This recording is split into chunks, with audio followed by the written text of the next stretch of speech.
What's going on, everybody? It's Rob with Black Circle Records, and I'm back again. Let's see what came into the shop this weekend. Oh, here we go. REM, that's an interesting one.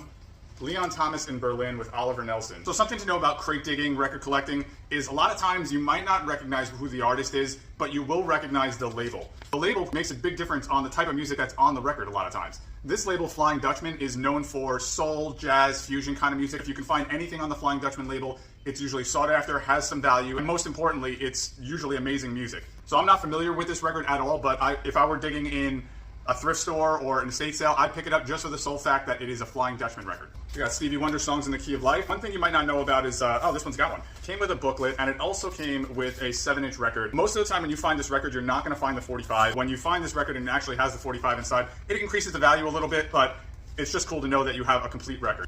Oh, all right, we got the Clash Combat Rock.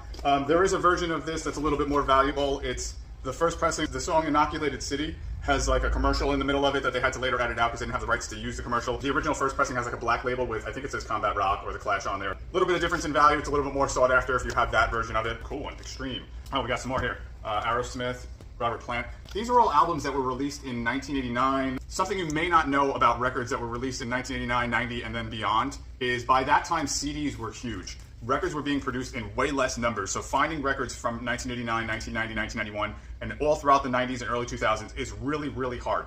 Those are typically the records that I personally collect because I know how difficult it is to find the original pressings. You can look in the back and see that most of the time it'll have the date 1989, here, 1989.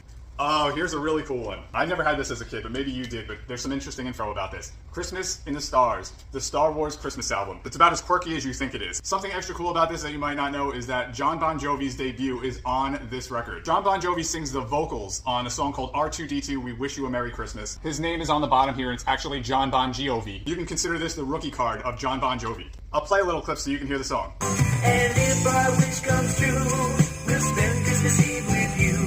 Our hearts will sing with glee as we decorate the Christmas tree. Oh, here's a really cool one too. Elf. This is a band founded by Ronnie James Dio. Later of Black Sabbath fame, the band Dio, he was in Rainbow for a bit. The name on here, which is his real name, Ronald Padavona, that's what it's listed, but it's actually Ronnie James Dio. Fantastic psychedelic rock album if you're a Dio fan or a Sabbath fan. This is probably right in line with that. Cool one. The Hobbit. This is the story in record form, and it actually has the book that you can read along with it. Very, very cool. Any of the Lord of the Rings fans love collecting stuff like that. Just another example of records that show up here. I have no idea what's coming in the door when they show up. As always, if you see anything that you're interested in, drop me a DM. Give me a like and follow if you like this kind of video. I try to post content like this as often as possible. We get record collections pretty much every week. Thanks for watching.